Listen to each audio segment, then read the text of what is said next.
Hello again, Steve here, and today I wanted to talk a little bit about, in a roundabout way, about the narrow gate versus the wide gate. And this is an old biblical story of how somebody in the Bible, I don't know, Bible scholar or whatever, had talked about it's better to go through the narrow gate. You know, there's an old story about an eye of a needle and what have you, right? And I think there's some value in this. Now, this story comes about as the result of visiting this church once again that somebody I know goes to.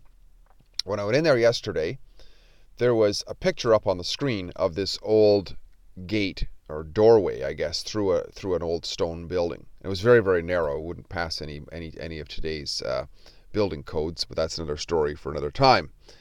Anyways, so the preacher, when he began to talk about this, he began to define in his view what this narrow gate is.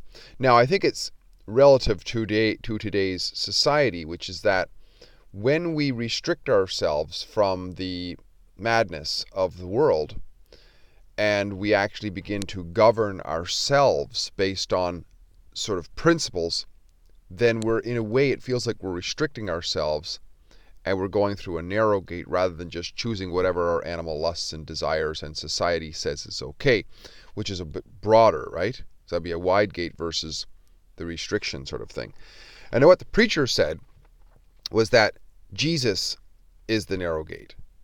And then he went on to say that the church is the narrow gate. And he explained what he meant by that. Of course, it's his opinion. Like the church has got all... The church... Like he was talking about, the Catholic Church has got all these rules and regulations and so on. And if you follow them, you can be criticized, you feel restricted in life and so on, but it's the way to go. But then I had this recurring question because, if you take a moment and you type into the internet, what is the church? If you could do that in YouTube or Google or whatever, you'll find all kinds of answers. There'll be all kinds of people who say that it's not actually a building, it's the body of Christ or something like that, So there's all these definitions. But at the end of this church service, it wasn't the preacher, it was somebody else got up and said that the church, it was defined as his bride. I thought that was interesting. So if we unpack what that is, this is very interesting. This is almost like, what do they call that? Hidden in plain view, occult message, right? Catholic. The word Catholic, if you look it up, it means universal, right? So if you have, say, a universal morality, you say like gravity. Gravity is universal. Anywhere you go, at least it's earthly. It's anywhere on the earth that you go, any celestial body. Even if you go on the moon, there's gravity. The amount of gravity changes, but there's gravity. So we're subject to gravity no matter what, whether we believe in it, whether we think it's right, whether our feelings believe it or not, whether, etc. It doesn't matter what we think of it, it's universal, right? So that's the church he was talking about was the Catholic Church. So if we look at what that Catholic means universal. And if we look at church as his bride, well, the his they were talking about, at least according to the definition earlier, because he had said that the church is the something to do with Jesus, and this guy said that it's his bride. So let's say his is Jesus, his bride. What is a bride in the traditional context? Well, the one that's he is the husband of the bride, right? And a husband is one who cares for, who takes care of, right? So it's something that we take care of. It's universals that we take care of. So if we look at whatever it is that our principles are or our morals are, we universalize them. So it's not like I can have this moral, I have to behave in this way in this moment to these people, but then over here I can behave in a different way to these people. Well, that wouldn't be universal. And it wouldn't be something we would care about. If we care about something and we husband something, then we don't one moment say, I'm feeling sick today, I'm not going to bother being a husband today. When we take vows in a marriage or whatever, it's all the time, like in sickness and in health and forever and ever and so on, right?